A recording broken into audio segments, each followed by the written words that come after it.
You know, something I hear all the time about carnivore is that it's bland, and people can't stand the thought of eating the same thing over and over and over again, because when you're eating meat, it doesn't taste good. It's not like, you know, a amusement park type experience every time you eat. And I gotta tell you, like, I'm gonna dive into this because I think this is a very important topic, and I think this is a barrier to entry for a lot of people, and it's one reason why they don't start carnivore, or maybe they'll start it and then they won't continue on with it because they just claim the food is so bland. But let's talk about this for a second. All right, so let's think about what ultra processed food has actually done to us. Now, I don't think it's any secret at this point in our lives to understand that ultra processed food is literally designed to make it hyper palatable as possible, and it's made to draw you in like a moth to a flame.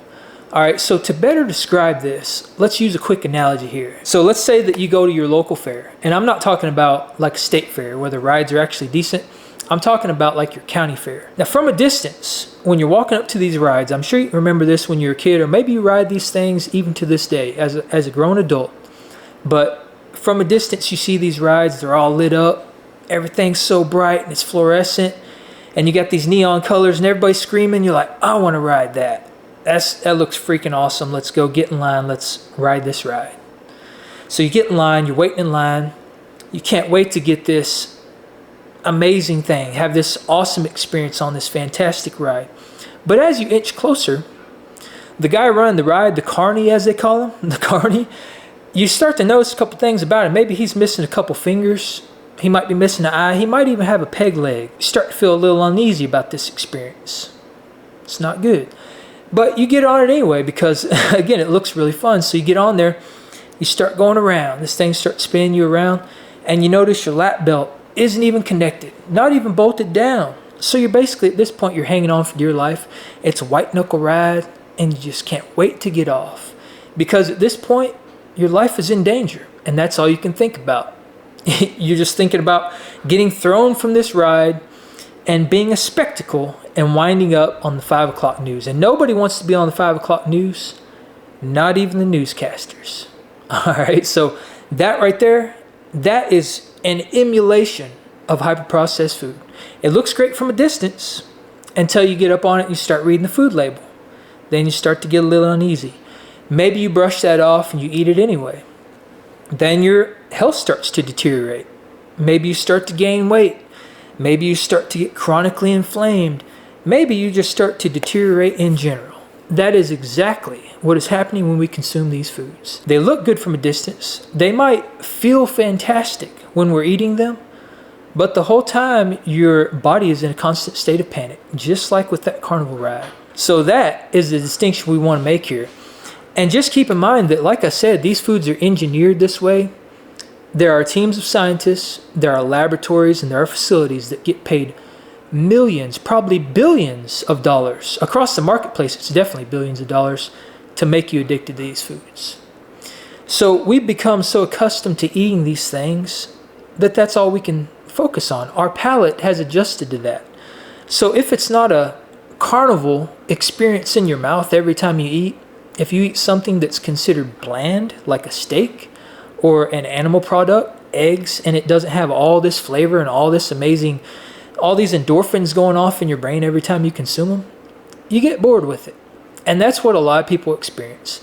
But I can tell you from experience that when you move yourself away from that, your palate adjusts. And the things that you thought were bland when you're eating all these toxic foods suddenly start to become a little more tasty. They start to set off those reward centers in your brain. And you know, there was a time in the not so distant past where when we killed an animal and we ate it, let's say a deer, for example, because I'm a hunter, love to hunt, and I source my own meat. And when I kill an animal and I eat that meat, there is nothing more appealing and appetizing to me than looking at a nice steak roasting on a fire.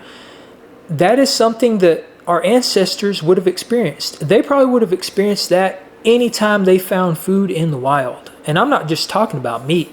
I'm talking about any kind of food that they could pull up from the earth and eat, or cook over a fire and eat, or catch running on the ground, or hunt and kill and consume.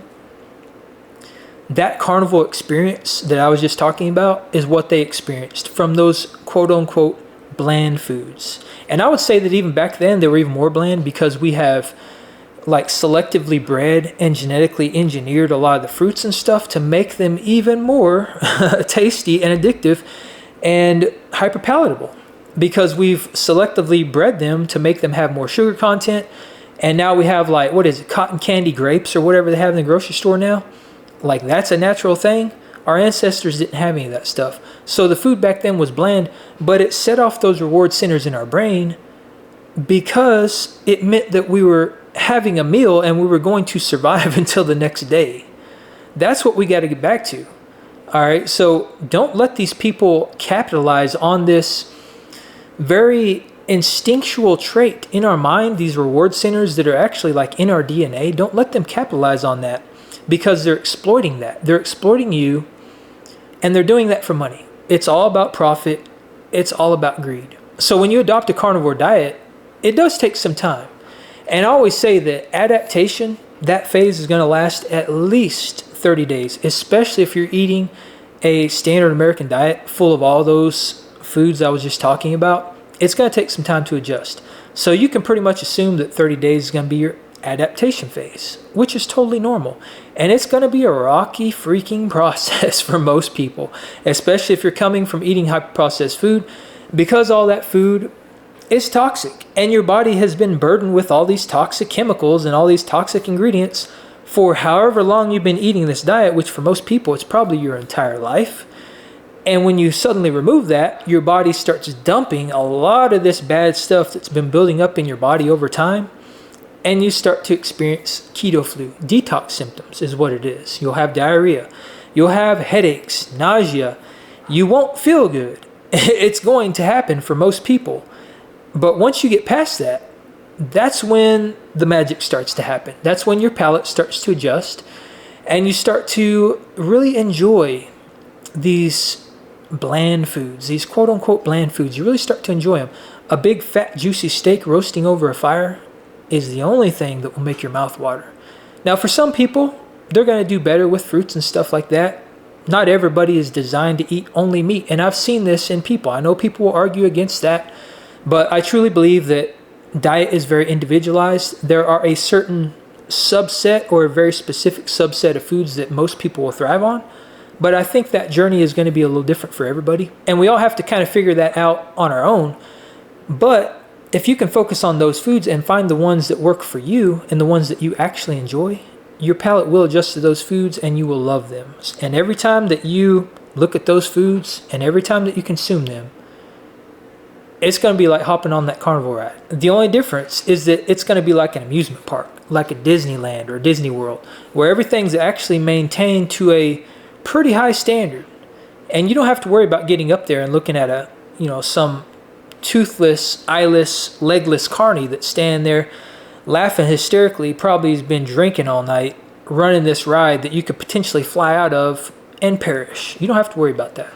Now you're eating the foods that you were designed to eat. Now you're eating the foods that your ancestor ate and they loved. And they loved them because they nourished and healed their body. And that's what we should all be striving to get back to. So let me know down in the comments below what your experience has been with these ultra-processed foods. Have you consumed them? Which, if you're watching this video, or if you're a human being, we'll put it that way, you probably have been, because I think most of us at some point in our lives have eaten these foods.